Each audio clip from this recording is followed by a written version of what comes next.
যদি ক্ষমা করে দেন মানুষকে, আপনি সুখে থাকবেন, শান্তিতে থাকবেন।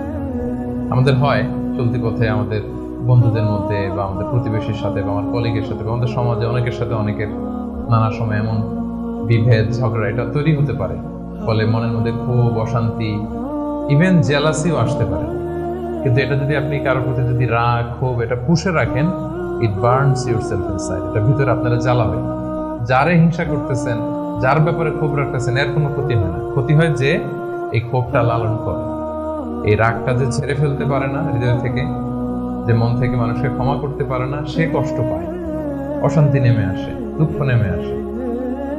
আর যে সিম্পলি ক্ষমা করে দেয় সবাইকে, সে মানে সুখী একটা জীবনযাপন করতে পারে। এবং এটা জরিপেও, গবেষণাতেও দেখা গিয়েছে যে যে অন্যকে সহজে ক্ষমা করে দেয় সে হ্যাপি লাইফ লিড করে। তাহলে 2 নাম্বার কি? ফরগিভনেস, ক্ষমা করে দেয়। এটা আমরা রাসূল সাল্লাল্লাহু আলাইহি ওয়াসাল্লামের জীবনীতে যদি দেখি, রাসূল সাল্লাল্লাহু আলাইহি ওয়াসাল্লাম কি পরিমাণে যে ক্ষমা করেছেন, তো আপনারা নিজেরাও জানেন যে কত ঘটনা। ওনার পুরো জীবনীটাই তো ক্ষমা। সবসময় ক্ষমা করে দিতেন, মনে দুঃখ পুষে রাখতেন না কখনো। এবং সাহাবাদেরকে বলতেন তোমরা ক্ষমা করে দাও।